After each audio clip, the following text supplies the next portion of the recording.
Welcome to Unity Now, the podcast where we discuss unity stemming from the Unity 2020 plan with one goal in mind: bring unity to America and end the Republican-Democrat duopoly. This podcast is created, produced, hosted, recorded, edited, and publicized by a wonderful team of Unity volunteers that came together from all over the country to collaborate in a completely remote environment. To provide a brief introduction to Unity, we offer this. Unity 2020 was an idea that started when Brett Weinstein announced the plan on the Joe Rogan Experience in mid-June 2020. From there, the movement was born, and since then, tens of thousands of volunteers have signed up, organized, and begun to create a groundswell of support. The plan always introduced a fail-safe so we would not be an election spoiler. This was to end the plans for the 2020 election if it was determined there was no viable path to the White House. Sadly, this became the case. In keeping our promise, this fail-safe was executed and announced by Brett Weinstein. However, we believe Unity continues to be the number one antidote for what ails the country right now, and so we are pressing on with a renewed spirit. To learn more and become a volunteer, visit articlesofunity.org and check out Brett Weinstein's YouTube page and the Articles of Unity YouTube page for the weekly campfires. Hello and welcome. I'm your host, Toby Davis. Today, I sat down with Dr. Edward Watts. Dr. Watts is the chair of the History Department at University of California, San Diego, and can offer all of us a unique perspective on the need for unity now in America. Dr. Watts has authored several books and is an expert on Rome, but not just the Roman Empire like many of us might immediately think of. Dr. Watts' latest book, Mortal Republic: How Rome Fell Into Tyranny, discusses the Roman Republic, which lasted for almost 500 years before a series of civil wars led to the Senate granting extraordinary powers to Augustus in 27 BC. We discuss why the study of history is so important when deciding how to move toward the future. You might not think darkness, such as Hitler and the genocide of the Jewish people, or the fall of our republic are ever possible again. After all, we're a modern society, and evil on a scale necessary to inflict such horror on the world is long gone, right? Perhaps. But maybe the people of Rome also thought they were a modern society, and their republic would stand for centuries to come. After all, America is only half as old as the Roman Republic was when it fell. I hope you enjoy this conversation with Dr. Watts, and I hope we don't need to have many more of these conversations in the years to come. Dr. Watts, welcome to the Unity Now podcast. Thanks so much, Toby. I'm so glad to be here. Yeah, and we appreciate you taking the time to join us on a Sunday evening. So we've already gone through your bio and the pre-recorded message on the show. Is there anything quick you'd like to add that's updated or anything? I know you have the book coming out next year, and we mentioned that as well. No, I think we're good. You're pretty current and up to date with all that's going on. So, okay. Well, given your extensive knowledge of the fall of the Roman Republic and the fall of the Roman Empire, and which came from you started that because of a visit to Rome, I believe. I've heard about in some of your other interviews. My first question is basically, in 2,000 years or so, are we going to have someone like you that wrote a few books and is talking about the fall of the American Republic on podcasts? I certainly hope not. I think that the big message that we can take away from looking at Rome is the fall of the Republic, and the fall of an established republic takes a very long time to happen. And Romans weren't aware, especially for much of that period. I mean, it lasted more than a century that the Republic was under stress before it finally collapsed. For much of that period, Romans didn't believe that it could go away. And you see, even as late as, the process starts probably in the 140s or 130s BC, even in the 50s BC, you have Cicero writing that the Republic should last forever. And so you have Romans for a lifetime, at least, living in a republic that's under strain, who don't acknowledge it or don't actually respond to it in a way that shores up that structure and protects the representative democracy that they treasure and that they value. I think we're definitely in a moment of crisis. I mean, as we were talking about a little bit earlier, Mm-hmm. just yesterday, we've had people getting stabbed and shot in the streets in political protests. Right. We've had people protesting outside of other individuals' houses, frightening children. These are scary things. And they definitely are a sign that we are facing a crisis. But it's also a crisis that we're aware can topple our republic. We have options. We have the ability, when we recognize that there's a crisis, to respond to that crisis.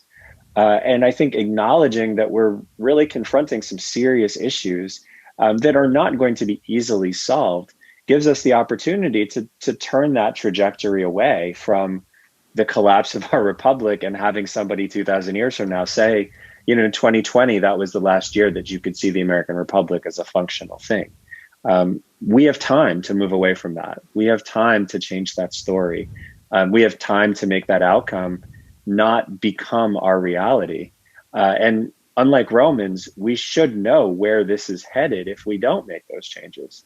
So I'm optimistic that this knowledge gives us the power to change the trajectory of our political dynamics in this country. It's up to us to take advantage of what that knowledge allows us to see, though. Yeah, I'm glad you said we have time. I'm glad you said that. So, yeah, and that's, the reason that we have this podcast in the first place is because it derives from the Unity 2020 movement, which was a movement started by Brett Weinstein and gained tens of thousands of grassroots followers to hopefully restore democracy to the republic and draft candidates for president and start there at least that truly represent the people. And those would be candidates who were, courageous, patriotic, and capable. And so, I don't know, what do you think somewhere like that is a place to start to get back our republic, or at least stave off what could be the fall of the republic? It's really, really important to understand what a republic is supposed to do and what our republic is supposed to do.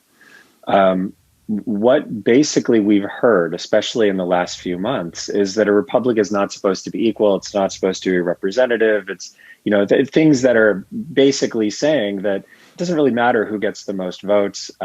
If you have the structures that allow one party to take power, it doesn't matter if they got less votes than the other party. And that's actually not what the spirit of a republic is at all. A republic is something that's governed by laws, but it's also something that's governed by consent. And so a republic that's functional must be a republic that brings in as many people as possible behind whatever policy it's putting forward.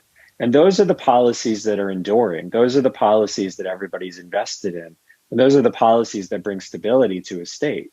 And so if we have a situation where we're cleaving down the middle of our country and saying that if you have, 50% of the vote, that's enough to do whatever you want, we're not governing in the spirit of what a republic is designed to do. What we need to do is find a way to build common cause that unifies the largest number of people around a policy or around a set of policy objectives as we can possibly achieve.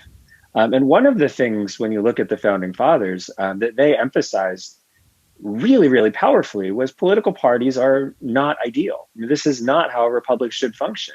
The founders were really opposed to the idea of political parties. And for all of the problems that we eventually see in the Roman Republic, they too didn't have political parties. And so what that meant was there was a lot more of a desire to build common cause that represented large numbers of people, because those people are free actors and they can support policies on the basis of those policies, not on the basis of I've been a Republican or a Democrat for my entire life, and the Republican Party says this or the Democratic Party says this, and I'm going to reverse my position because I'm a Democrat and I'll do what they say. This isn't how our republic was set up. It's not how the Roman Republic was set up. And working in that way short circuits these activities that are supposed to promote compromise and consensus. And those activities are what make a state strong. Those activities are what make the legal system predictable. Those activities are what make social structures able to support people in times of need. those activities are the sorts of things that make society and build society's fabric up because large numbers of people support what's going on. And I think that really is where we need to go back to. Something that breaks down these divisions that are artificial and prevent us from saying these are problems we need to solve. And there are reasonable solutions that most Americans can agree on. We need to move towards those solutions regardless of who's proposing them. If the solution is good, that's something that we as a collective group of Americans should get behind. And we're struggling to do that right now. So I think a movement that brings us together and fosters a conversation that allows more people's voice to be heard as we make policy is exactly what the country needs, not something that creates more division. Yeah, I think you hit it right there. One of our movement hashtags, you will, or sayings was dump the duopoly. And it wasn't necessarily just, hey, get rid of the two political parties, but it was trying to get everyone to hear kind of the calling from their own internal truth that says, you need to vote your conscience and not just fall into your group or your team and fight the other team because they're the other team. And it was to, if you ended up voting for Joe Biden because you truly believed he was the right person, to lead the country, then fine. But if you voted for Joe Biden or you voted for Trump because they were on your team and you just had to, beat the other team and vote for the lesser of two evils, then you're only supporting what may be the fall of the Republic of America, or at least it's still feeding into that process. Did the Republicans have any, or the founding fathers or or did the Romans or the founding fathers, did they have any sort of answer to where we are right now? To where we've given the political parties all the power, and they've gotten us to where we are, or we've all gotten us to where we are. Yeah, I think that I think the idea of the political team is a really, really great way to think about this, because you're right. In our politics have become this kind of team sport where we root for our team and we participate to some degree, but we root for our team because that's just how we've been accustomed to thinking about this. And politics shouldn't be that way. For the Romans, politics was an individual sport, and for the founding fathers, that was the goal of the founding fathers. Was they had seen what happened in England. They had seen how party politics had created problems in the UK and in the English system, and they didn't want it here. And what ended up happening was we managed to dodge that problem in large part because as the country expanded west, the political parties did too. And so you would get these political parties that were not ideologically homogenous, where you'd have like a Democrat from Nebraska who wouldn't agree with much of anything that a Democrat from New York agreed with. And so you would have to build these consensus-based solutions, either Republicans and Democrats from New York working together, or Democrats from around the country working together, or Republicans from around the country working together. But you never had the same alignment that you do now because the team never made ideological sense. And the geographical breakdown of the country meant that you had to build coalitions wherever you could build them. And so the spirit of the founders' goal, through the 19th century, even into the 20th century, was there even when we had political parties. But what we've had in the last 40 years or so is this sorting out where political parties have become much more homogenous. And therefore you have this team that you support in a lot of different ways, regardless of whether the policy is something that actually benefits your interests or you think the policy is good for the country. Right. That's not the intention of what a republic is supposed to be. It's not how representative government is supposed to work. Fundamentally, someone elected to represent someone else in Congress, they represent all of their constituents, not the 50% that voted for them or, the 48% that managed to show up and vote. And when you're thinking in terms of teams, you don't even feel like you have to respond to those constituents who are not part of your political party at all, because you're part of this larger entity that, you don't in some ways represent. You are still just part of this larger group with these group objectives. Yeah.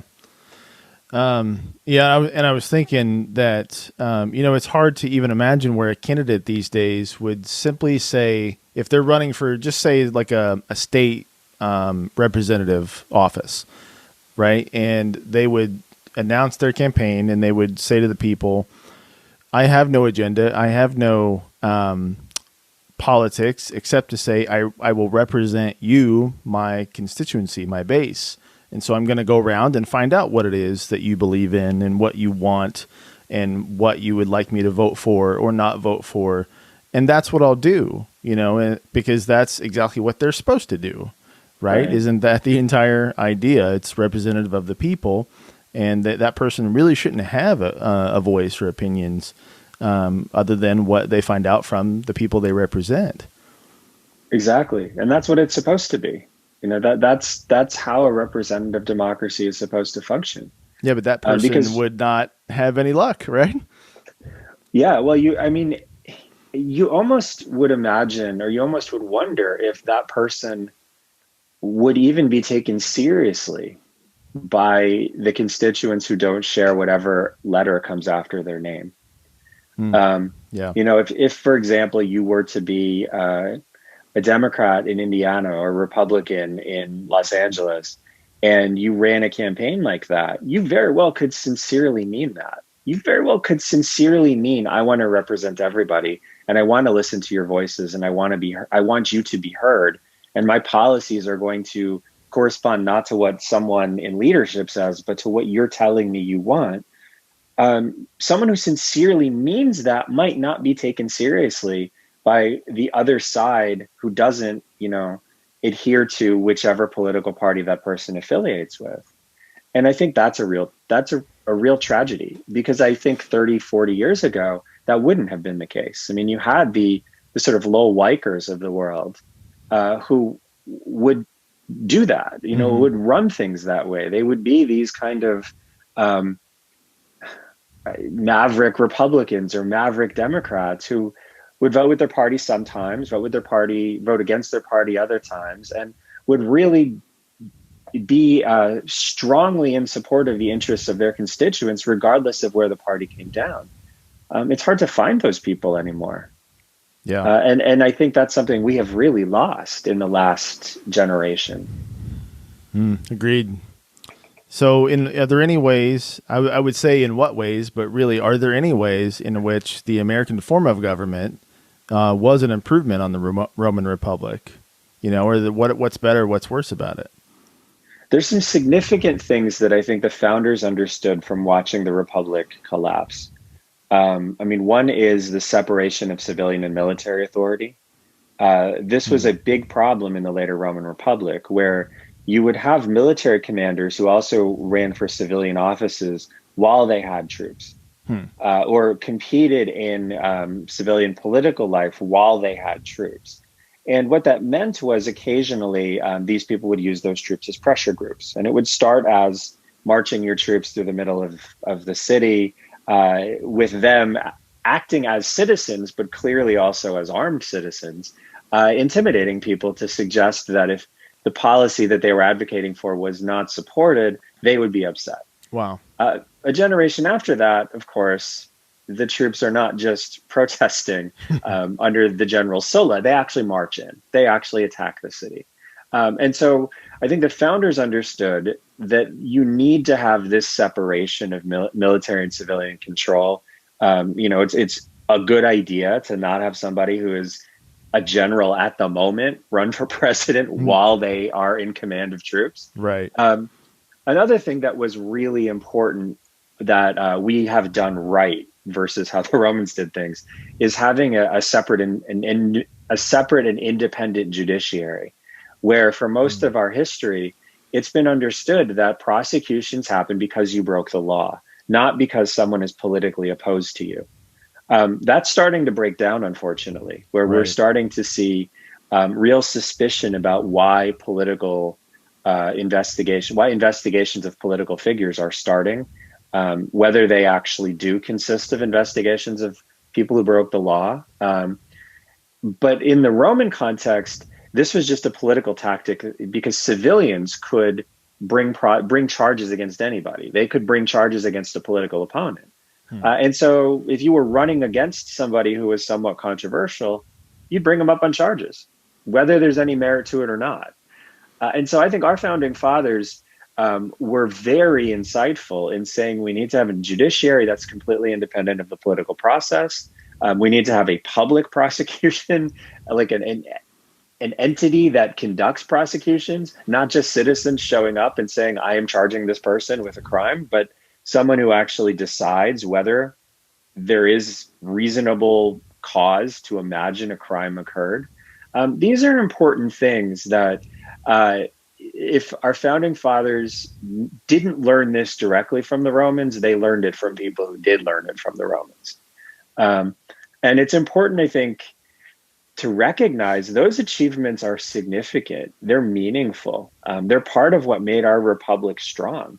And those are lines we really, really need to protect. We should not have attorney generals who are conducting politically motivated prosecutions of opponents. We really shouldn't have active duty military officials involved in civilian government. These are things, I think Biden and Trump have both kind of towed or moved up against lines of precedent that are there for a reason. They're meaningful, and they're things that we really need to take seriously. These are really important divisions to keep in place between the civilian and the military and between the various powers in the government. We really need to protect them if we want to keep a republic that people trust. That's a great point. And, set aside any political belief you might have, whether these things are true or not, but you have, the impeachment of Trump and the Russian investigation. And then now you have, and you've had it before, the Hunter Biden stuff about Ukraine and Russia, which you could say they're true depending on what you believe or who you believe, but you could also say they're a form of political prosecution. Yeah, and I think that's the real problem. I don't know that we trust that those prosecutions. I don't know that anyone trusts that both of those cases are completely absent political motivations. Right. And I think that's, regardless of what we feel about the details of each of those incidents, the fact that we can recognize that we don't trust the integrity of that process is a really meaningful and really significant problem. Our society can't work that way. We can't function in a context where we don't believe that the judiciary really is independent. Because, with Trump and Hunter Biden, you're working at the very top of the food chain, right? You're working in the realm of the president and the president's family. But it's not very hard to imagine those things going down much faster and much further into our society. I mean, the case of that woman in Florida who was posting COVID statistics and had the police come into her house. That also seems like a politically motivated prosecution or a politically motivated warrant that was filed and served. I didn't hear that one. It's not a far step to go from political prosecutions involving people at the presidential level to political prosecutions involving regular people. Once that line is breached, you have a situation where politics can be the grounds for people to be prosecuted regardless of who you are and regardless of how important you are. That's what that line means. It doesn't mean that your political party's figurehead is immune from prosecution. It means that somebody somewhere might go after a regular person on political grounds, because now we do that. And that's really scary. That's not what a free society is about. And so that's why that line matters so much. It's not just about Hunter Biden or Trump. It's about, data scientists in Florida. It's about people doing podcasts. It's about everybody. If that line is not protected, it doesn't protect anyone. Yeah. And now we have the added, this is a good question, maybe. The added benefit or the added strain of technology and social media. So we have things like Twitter and Facebook and Google and YouTube that they do have the power to actively censor anything they really want. So are we in better shape? Is the technology better for us than what the Romans had? Obviously, they didn't have anything even close to that. So how do we stack up against the Roman Republic with how we are tech giants in technology? Yeah, so this is one of the most important questions that I struggle with, because in some ways, obviously, the information technology it would have been unimaginable to the Romans what we were able to do. And so everything that their society is structured around, it just couldn't even take into account the very basic framework of information technology as we have it. But at the same time, what you see in Rome is, yes, news travels as fast as somebody can carry it. So it doesn't move very quickly. Right.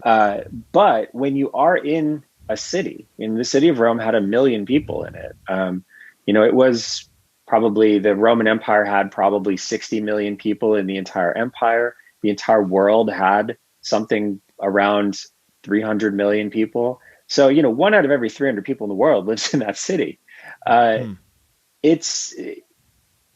News can travel fast in that city, and we can actually trace how news and fake news and propaganda and reactions spread across that city. And there are moments where you can see these kind of dueling accounts of what's happening and what it means.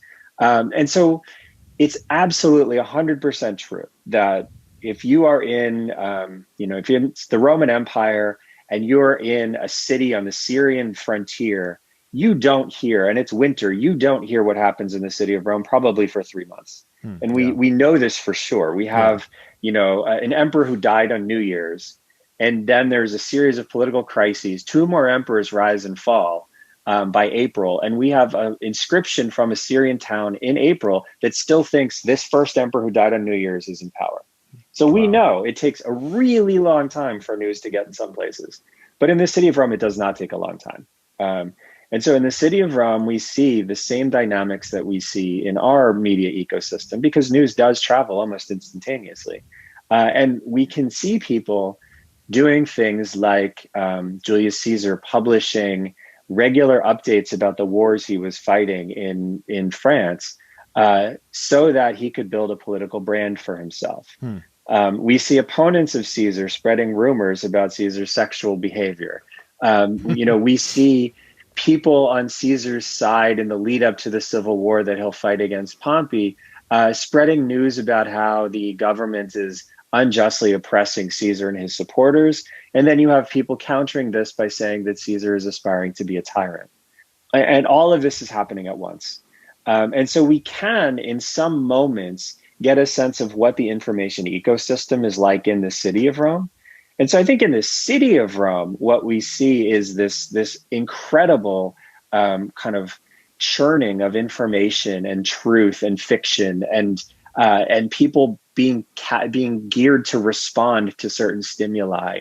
And it does in some ways resemble what we have, but we have it, of course, across an entire country happening at once, not, a space that you can walk across in an hour and a half, but massive, massive territory.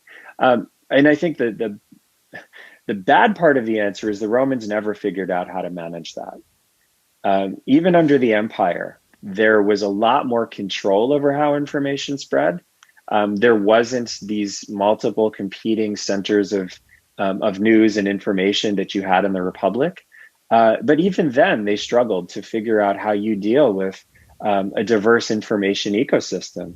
And I think that's one of the challenges that republics have.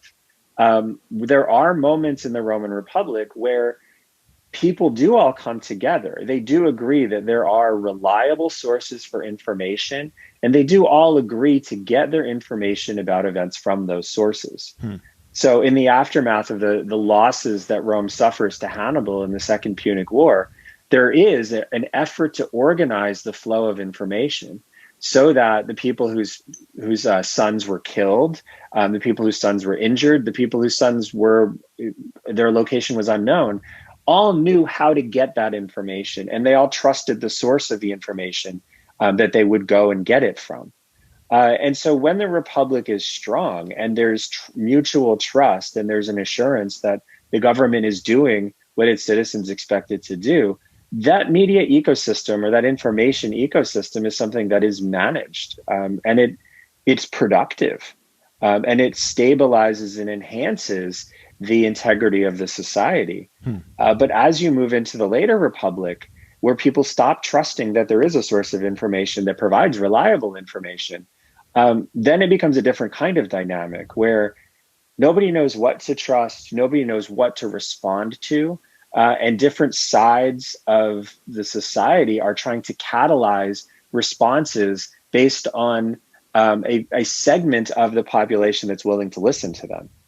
And I think, we have had in this country both of those experiences. We've had the Second Punic War experience where, in the 1940s and 1950s and even into the early 60s, there were sources of information that people generally trusted.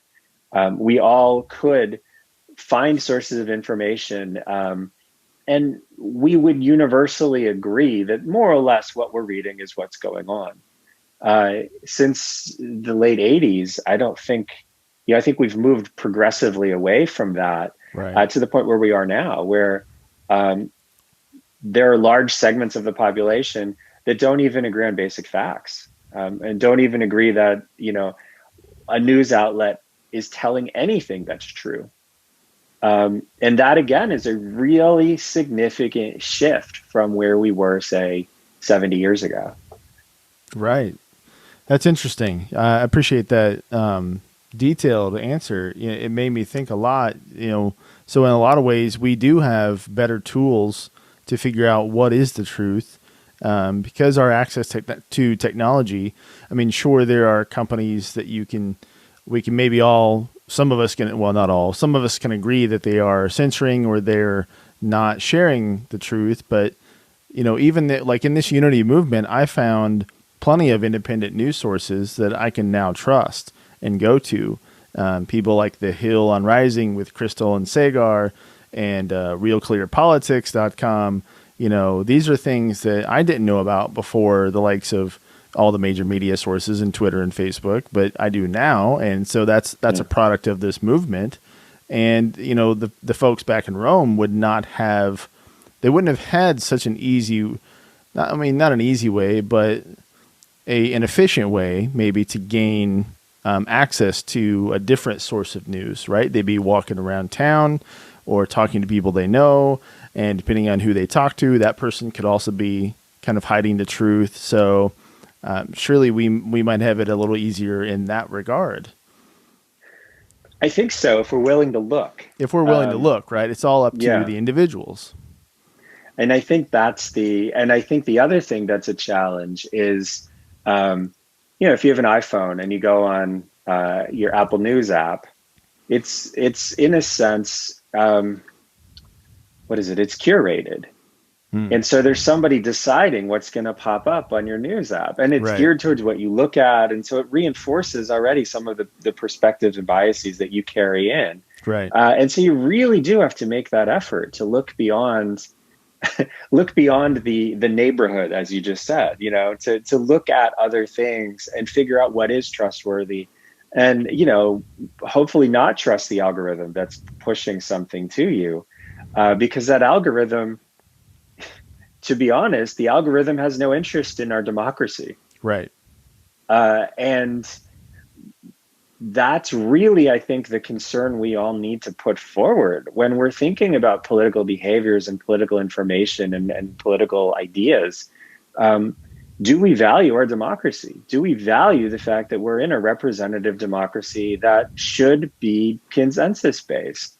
It shouldn't be something that catalyzes conflict. And what can we do as individuals to make sure that when we are accessing information, we're accessing information that's reliably sourced and reliably reported, and also accessing information that is not designed to produce conflict. And this was what happened in the later Roman Republic, when you would be getting information from, the people who are allied with Julius Caesar in 50 BC, and the people allied with Pompey the Great in 50 BC. That information was designed to convey what was happening, but also generate conflict. It doesn't mean that it's not true, but it means that it's told with the objective of generating enmity towards the other side, and a willingness to disbelieve the other side, and a willingness to feel an emotion about the other side. And that's, I think, one of the great challenges that we face, is not only finding information that's true, but also understanding that sometimes information that's true can be presented in a way that reinforces division and catalyzes conflict. And sometimes, that takes a lot more work than we frankly have the time or energy to do. But, the algorithm is not guiding you towards information with that objective. Right. Yeah. I mean, have you had a chance to watch The Social Dilemma on Netflix? No.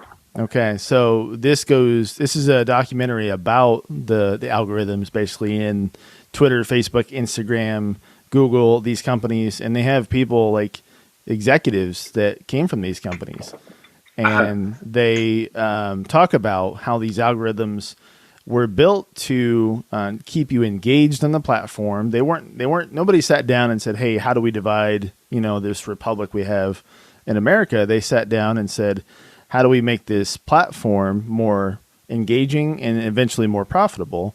But that's turned into what we have now, which is, the things that become engaging are the clickbait sort of things, the ones that are the most divisive, the ones that get us the most enraged. And, that's if that's what keeps you scrolling through whatever that device is longer, then that's what it's going to feed you. So it's almost like we're fighting ourselves, we're fighting our history, and we're fighting these AI machines that are far smarter than we are and can move and kind of react to us quicker than we can even think. Yeah, that's terrifying. I mean, it doesn't surprise me, because companies are not, they're interested in monetizing our actions and creating clickbait to try to get more revenue out of our behavior. So it would make sense that the goal there is to guide behavior instead of promote an integrated, well-informed, and cohesive body politic. But that's terrifying. That really is frightening. That, yeah. I think, I think that that's the sort of thing where, at least in Rome, the people doing this understood why they were doing it. I think that if you were to go to, and Romans had these, before any legislation was voted on, they would have a public event that was a discussion of the terms of the legislation. It was called a contio. And they would go and they would have, speeches where people would say, this is the advantage and disadvantage of this approach. You would have, potentially rallies that would also take place. But you knew why the people were saying those things. Yeah. You knew what they were hoping to have happen. If they were good, they could sway your emotion using words and using images and using the experience. But you at least knew that was what was happening. Yeah. Versus, I think the way that we interact with information through our platforms is in some ways much more casual. If you went to a Roman contio, you made the effort to leave your house. You dressed for the occasion. You walked through the streets to get there. Maybe you took your kids, or you took a neighbor, or you took a friend. Maybe you got refreshments on the way. It was a thing. You did it, knowing full well why you were doing it and what you hoped to get out of it. And the activity was very deliberate. You were going to hear about a particular proposal And maybe you already knew how you felt about it and you wanted to get energized and excited about it. Maybe you really were genuinely undecided and you wanted to hear some more about why various positions were being taken, but you at least knew why you were there. And I feel like what you described with social media, people don't always know why. People don't always know when they click on whatever app they're clicking on, um, what it's designed to do, what it's designed to do to them, Right. what it's designed to get them to do afterwards. Right. And, you know, one of the focus, there's some dramatization in the film that kind of focus on situations with, of course, teenagers, younger people, who are, you know, have still the most moldable minds and can be affected the most out of these things. So we seem to be, I don't know if it's a direct result of that, but the country almost, it feels to me like we're seeing a decline in patriotism among the younger generation. Is that something at all that contributed to the fall of Rome, or did they see a problem with, you know, patriotism, belief in the country with younger folks toward the end at all? So there's a very interesting shift that happens in the Republic where in the moments when you would look at the Republic and say, this is, you know, this is the glory days of the Republic. Like this is the sort of post Pearl Harbor, World War II, everybody rallying around the flag moments. You know, what was understood there was everybody in that society had to sacrifice something. Large numbers of people, it meant you would serve in the military and you would fight wherever you were needed to fight. For people who couldn't serve in the military, it meant you were not going to be as rich as you were before. It meant you would sacrifice materially. For poor people who couldn't fight, it meant that maybe you didn't have enough food. But you don't have bread riots. You know, you don't have in the, you know, the war with Hannibal, you don't have large scale civil disobedience because people really do get on board with the ideas of fighting this war and leading this war to its concluding its Roman victory at the end.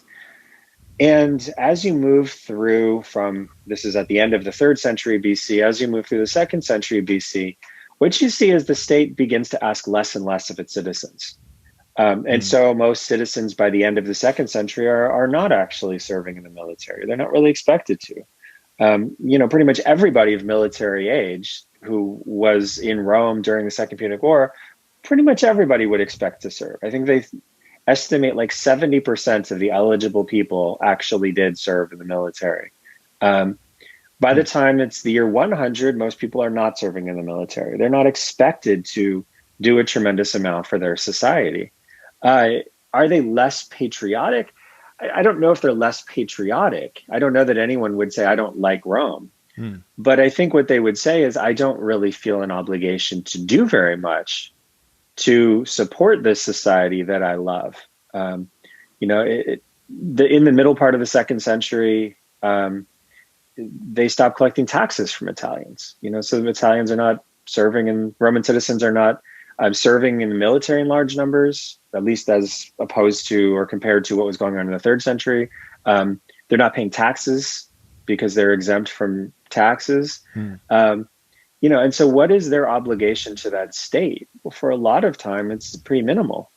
And there are moments of crisis where they try to bring people back in and they try to, you know, build patriotic feeling or build this sense of shared sacrifice. But it was very different. There was a kind of loss in this idea that to be part of a society doesn't just mean you benefit from what that society has built, but it also means that society has a right to expect things of you. Right. And I do think you're right that what we're seeing in the United States, especially over the last 60 years or so, is a lot more questioning about, why is my society asking me to do this? You know, why am I being asked to pay taxes? Why am I asked to do public service? Why am I asked, what's in it for me to do these things? And, you know, you think of Kennedy's ask not what your country can do for you, but what you can do for your country. Right. We're asking the opposite now. And we have been for a long time. Right.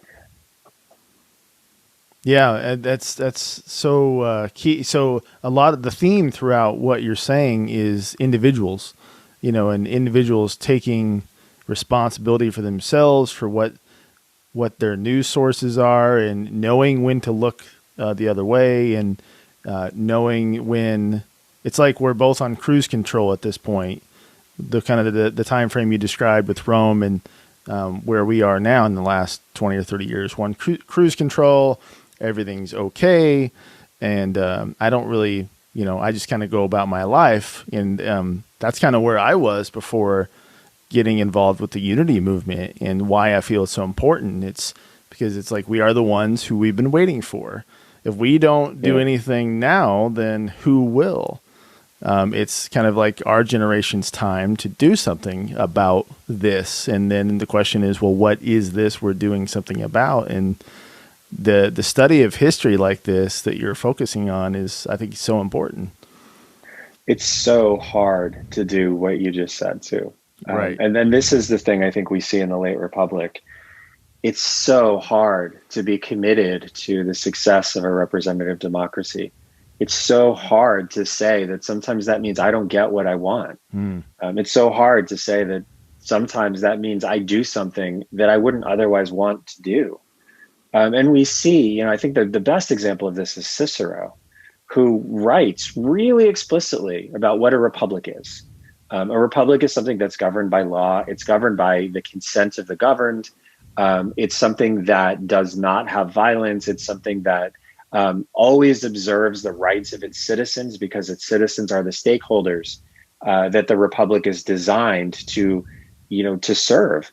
And even Cicero, who says this over and over again and means it, even Cicero on occasion will do things like support someone being murdered in street violence, because that person was a significant opponent of Cicero's. And Cicero knew what the problem with that was. He says it multiple times, that street violence is a problem. You don't, in a republic, have people killed for their political activities.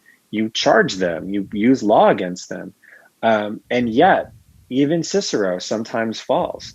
The problem is, even if you're 99% of the time putting the best interests of that state forward and putting the best interests of the representative democracy forward, the 1% of the time that you don't can do damage. And in Cicero's case, most of the time he is trying to put the republic forward as the objective that he wants to support. He spends tons of time speaking about it, writing about it, encouraging people to act in the best interests of the state.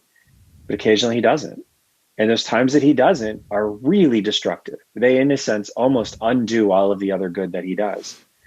And I think that's the real challenge that we all face, right? We live our lives in real time, and making a decision to consciously, politically support a republic that represents the interests of all of its citizens and promotes consensus that helps us get policies we all want versus policies that some political party that we root for supports. That takes a lot of work. It's really hard to be so, in a way, politically virtuous that sometimes you give up what you want. But that's essential. Yeah. And that's the struggle. I think you're right. That's our generation's struggle. I mean, that's all of our generation's struggle right now. Because we're at a point where we can't take for granted that our republic will last forever. We have to make choices to be sure that not only is it safe, but also it's functional. Because a republic that isn't functional, it doesn't matter if it's a representative democracy if it can't serve the needs of its people. Eventually, its people will say, we like being free, but we need protection, we need security, we need stable food supplies. And if that means we're not free, then maybe that's a choice we'll make. And that's what happened in Rome ultimately. Romans chose Augustus. They accepted Augustus because the republic broke and it couldn't provide them security. It couldn't provide them protection. It couldn't protect their property. It couldn't protect their lives. Augustus could. And so Rome and Romans willingly gave up their free republic for something that worked better. And so it's not just you protect your republic by, fighting back against anybody trying to take it over, but you protect it by making sure it works. Was the giving up of that freedom, was that better for them? Was that the best choice ultimately in the end, to give it up and become an empire? I think that for Romans at that time, they didn't trust that the Republic could protect their rights. They didn't trust that the law could be guaranteed by the Republic. They didn't trust that the Republic would protect their property. And so for them, the Republic was a concept, but the reality was not functioning as it had, for centuries before that. They had lost it a while ago. If a republic says that you have freedom, but it can't actually guarantee your freedom, you aren't free. That's right. What Romans realized. Yeah. If you have freedom of speech under the law, but no one can actually enforce that law, you don't have freedom of speech anymore. If you have freedom of action under the law, but no one actually makes sure that law punishes people who infringe upon your freedom of action, that law doesn't mean anything. Mm-hmm. And that's what the Romans of the 30s and the 20s BC came to realize is the Republic is a wonderful idea, but it's not working anymore. And so for them, they looked at something that guaranteed freedom, but couldn't actually protect the freedoms it guaranteed. And they said, we would rather not have as much freedom, but be protected and know that if we leave the house, when we come back, there's not going to be someone who's taken it from us. And know that, if you go out to the grocery and to buy food, your husband is not going to be taken off and executed. That is a very meaningful guarantee. And the Republic no longer could provide that guarantee to people in the 30s and 20s. Augustus could. And so Romans were basically willing to say the concept of freedom is wonderful, but the reality of this republic that we have in the 20s and 30s, 40s BC, it's not that concept. We'd prefer just to know predictably how our life is going to go, and predictably that the property that we've managed to accumulate across our life is ours. And isn't just going to be taken from us because some politician decided to do that. Do you actively still teach in the classroom or virtually now, I guess? Yeah. I suppose you touch on Rome, well, almost all the time. And in your classroom, do you touch on the parallels to today's America like this? I ask my students to ask questions about Roman history that can help them understand the world around them. And so I feel very strongly that what Rome does is it offers us ways to think. It doesn't offer us exact parallels. It doesn't say that this is where we're going to end up. Right. It isn't something that says this is our destiny because we're a republic like Rome. But what Rome does allow us to say is, this is a problem, and these are some things that can come from this problem, and these are also some things that could solve this problem, or these are conditions, and I never thought about these conditions in this way before. So one of the things that I've encouraged my students to think about, especially after the this burst of books that came out in 2016 and 2017, comparing the situation in the U.S. to the Nazi takeover of Germany, the 1930s. What I've encouraged my students to do is to say, well, okay, maybe that happens, but if that doesn't happen, what can we do to understand a process of political disruption that lasts longer than that? Mm-hmm. What does it look like if the process of degeneration doesn't last 5 years, but it lasts 50 or it lasts 100 years? What does Rome show us if we're talking about a process that lasts longer? And if our process isn't the same as Rome, and whatever happens, it's not going to be the same as Rome.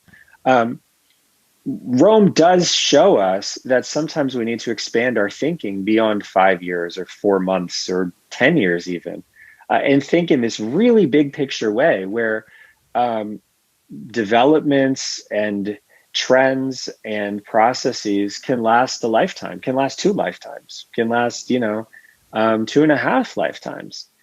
And if that's what we're seeing, and we're in the middle of something that we maybe didn't see the beginning of, and we won't see the end of, what can we do in the middle to try to understand what's actually happening around us and redirect things so that wherever this ends in 5, 10, 50, 100 years, we have made a difference in making sure that that outcome is better than it otherwise could have been.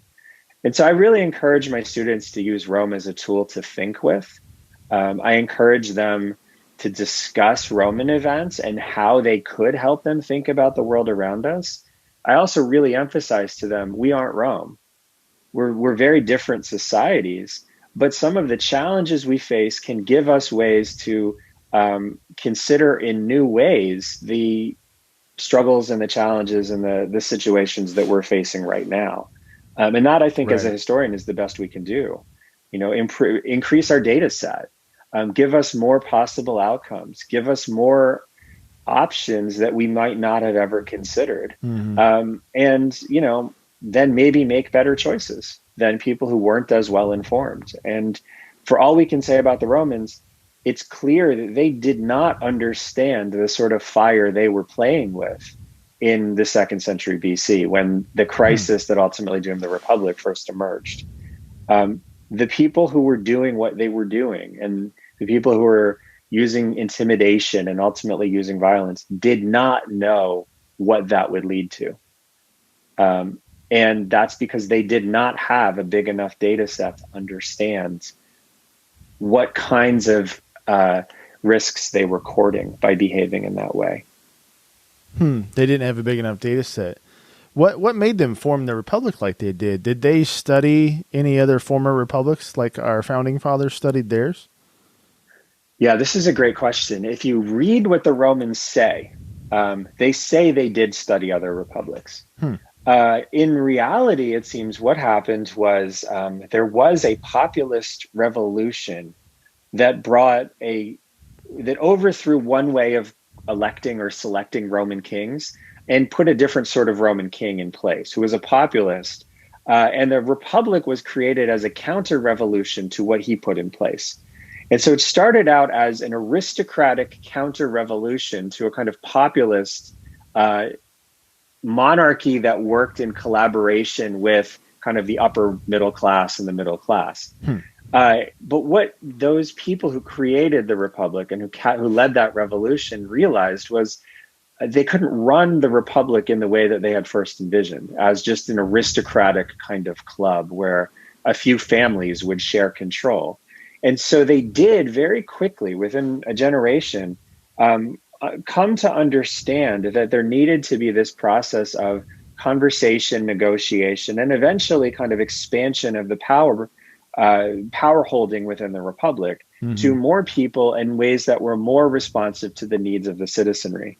And so the Romans, when they tell the story, they say that a lot of their political culture comes from communication with the Greeks. Some of that is true, but much of that is not true. Really, what happened was this idea of peaceful, consensus-building politics was something that grew out of the first generation of the Republic, at least as far as we can tell, and the kinds of decisions it made about how to solve problems. And so instead of using violence to enforce an unpopular order, what the Romans realized was it made more sense to try to build consensus around incremental changes that nobody was 100% happy with, but that everybody could more or less get on board with. And so the peaceful negotiation, discussion, and consensus building process was something that Rome privileged from the outset. And this is why their republic, unlike a lot of the political dynamics that you see in the Greek world, was not a place that was dominated by political violence. Instead, for almost 300 years, there wasn't political violence.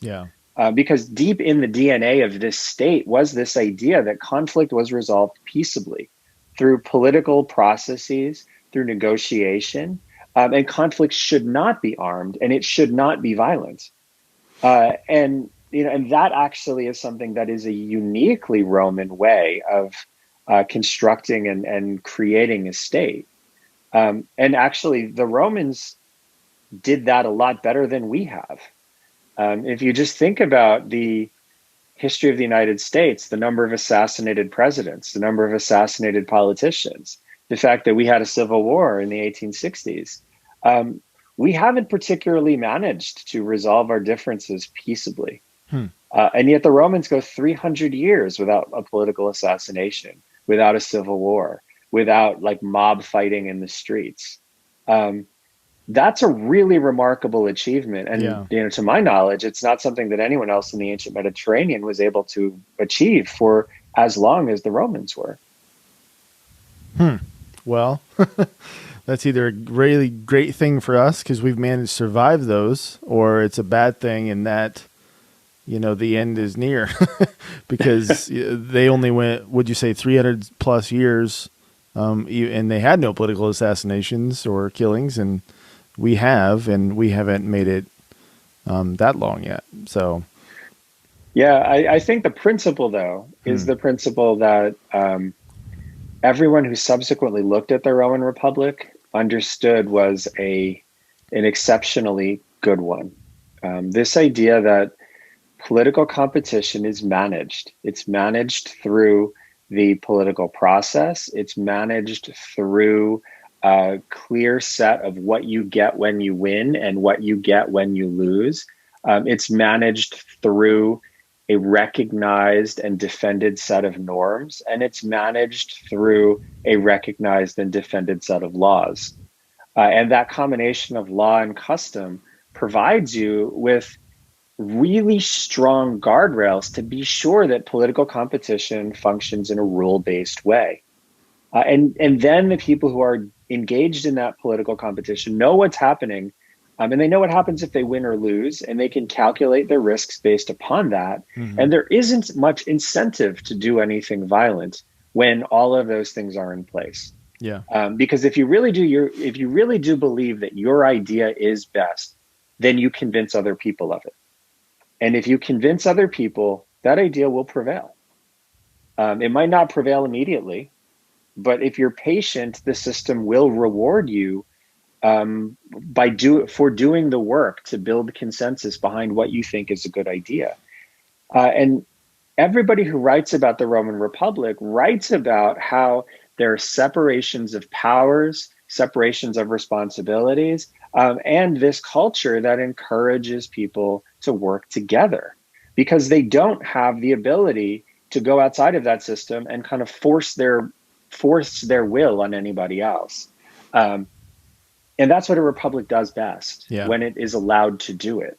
And that's, I think, if the scary thing is we've had a lot more violence than the Romans, the not scary thing is what the Romans show is our system of government is designed to work in a way that we have managed to make it work for significant parts of our history.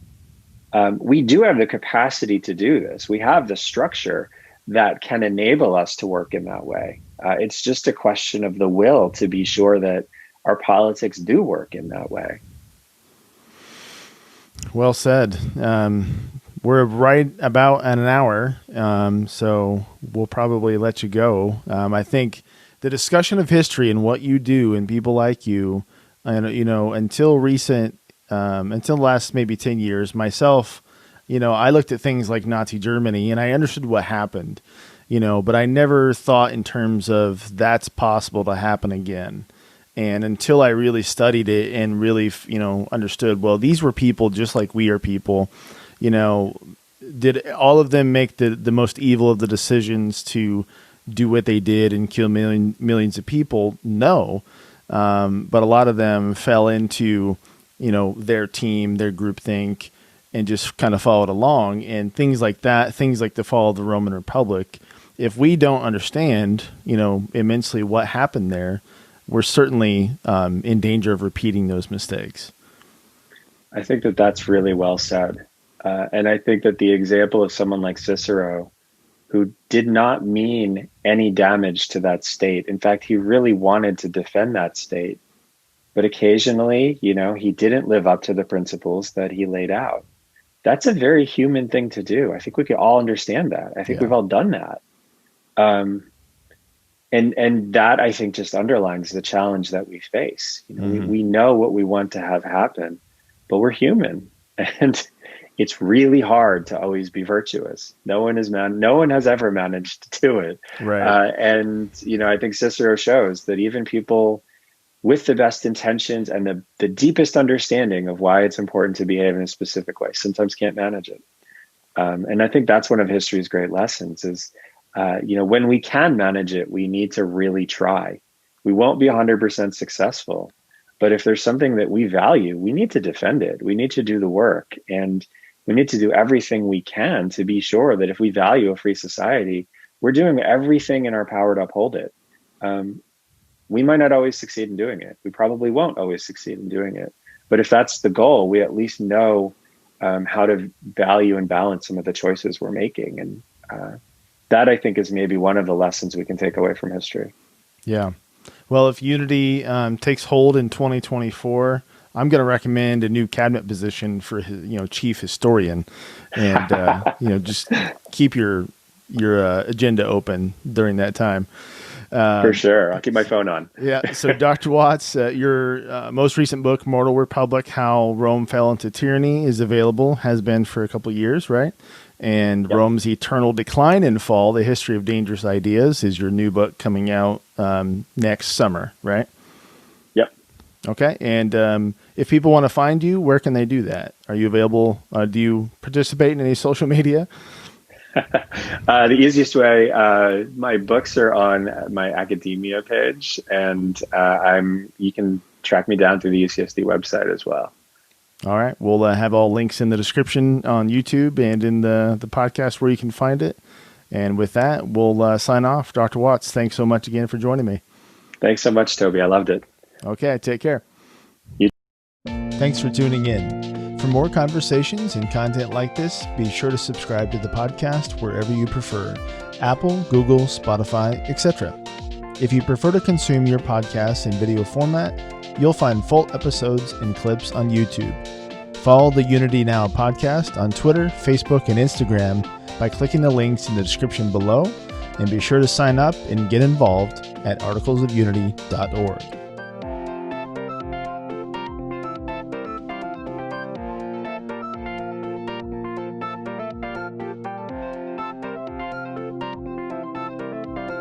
Bah!